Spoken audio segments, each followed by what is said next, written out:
Hi hello weavers, welcome back to our channel. ఇవాళ మన recipe వచ్చేసి ఉల్లిపాయ పకోడీ. ఉల్లిపాయ పకోడీ మామూలుగా అందరికీ తెలిసే ఉంటుంది, అందరూ చేస్తూనే ఉంటారు కదా. కాకపోతే చిన్న చిన్న మార్పులతో ఒక్కొక్కరు ఒక పద్ధతిలో చేసుకుంటూ ఉంటారు. ఈరోజు నేను ఇంట్లో చేసే విధంగా చేసి చూపిస్తాను. చాలా బాగుంటుంది టేస్ట్ అయితే. లోపల పిండి కూడా ఉడికి చాలా క్రిస్పీగా చాలా బాగా వస్తాయి. ఎప్పుడు మీరు చేసే ప్రాసెస్లోనే కాకుండా ఇలా నేను చేసే విధంగా ఒకసారి ఉల్లిపాయ పకోడీని చేసి చూడండి, చాలా బాగా వస్తాయి. అందులో ఇప్పుడు వర్షాలు కూడా పడుతున్నాయి కాబట్టి సాయంత్రం పూట వేడివేడిగా ఏమైనా తినాలనిపిస్తూ ఉంటుంది. అప్పుడు ఈ ఉల్లిపాయ పకోడీని చేసుకొని వర్షాన్ని ఎంజాయ్ చేస్తూ తింటూ ఉండొచ్చు. ఇప్పుడు ఈ ఉల్లిపాయ పకోడీ ఎలా చేయాలో చూడండి. ముందుగా ఒక మిక్సింగ్ బౌల్ తీసుకొని దాంట్లో ఒక 300 గ్రామ్స్ దాకా ఉల్లిపాయలను నేను ఇలా పొడుగుగా కట్ చేసి తీసుకుంటున్నాను. ఈ ఉల్లిపాయ ముక్కలను మరీ సన్నగా కట్ చేసి తీసుకోమాకండి, ఆయిల్లో వేసినప్పుడు త్వరగా వేగిపోయి మాడిపోతాయి. ఇప్పుడు ఈ ఉల్లిపాయలో ఈ చిన్న కప్పుతో 2 కప్పుల శనగపిండిని వేస్తున్నాను. ఉల్లిపాయ పకోడీలో ఉల్లిపాయలు ఎక్కువగా ఉండాలి, శనగపిండి తక్కువగా ఉండాలండి. అలాగే 1/2 టీ స్పూన్ దాకా కారం, రుచికి సరిపడంత ఉప్పు, తర్వాత కొంచెం జీలకర్ర, అలాగే 1 టీ స్పూన్ దాకా ధనియాలను కూడా ఇలా దంచి వేస్తున్నాను.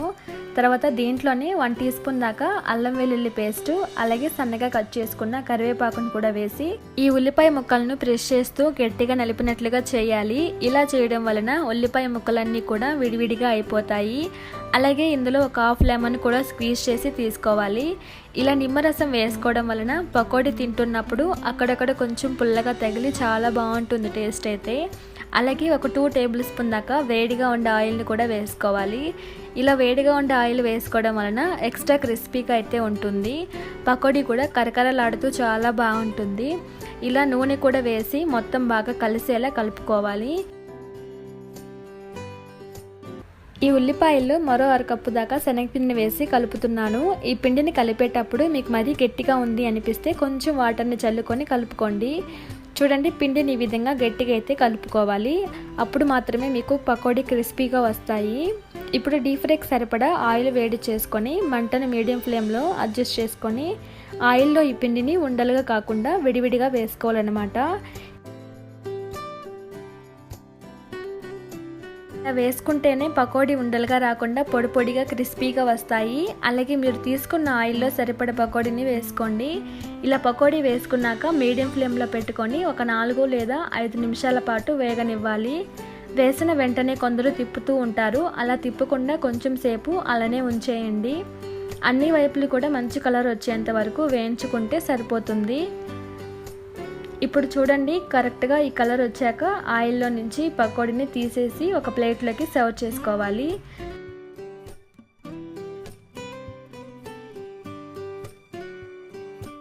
మీరు ఆయిల్లో నుంచి తీసిన తర్వాత కూడా కలర్ అనేది చేంజ్ అవుతుందండి.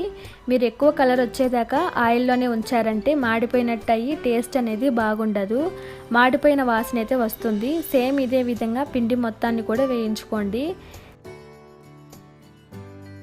సేమ్ ఇదే ఆయిల్లో కొంచెం కరివేపాకుని అలాగే ఒక 4 పచ్చిమిర్చిని వేయించుకొని పకోడీ పైన వేసుకుంటే చూడటానికి బాగుంటుంది, అలాగే తినేటప్పుడు ఆ ఫ్లేవర్ కూడా చాలా బాగుంటుంది. అంతే, సింపుల్గా వేడివేడిగా పకోడీ అయితే రెడీ అయిపోయింది. ఈ రెసిపీ మీకు నచ్చిందని అనుకుంటున్నాను. నచ్చినట్లయితే ప్లీజ్ సబ్స్క్రైబ్ చేసుకోండి. అలాగే ఈ ఉల్లిపాయ పకోడీని మీరు ట్రై చేసి మీకు ఎలా వచ్చిందో నాకు కామెంట్ చేయండి. పక్కనే ఉన్న బెల్ ఐకాన్ కూడా టచ్ చేయండి. నేను పెట్టే ప్రతి వీడియో మీకు నోటిఫికేషన్ ద్వారా వస్తుంది. ఈ వీడియోని మీ ఫ్రెండ్స్ అండ్ ఫ్యామిలీ మెంబర్స్ కూడా షేర్ చేయండి. Thanks for watching.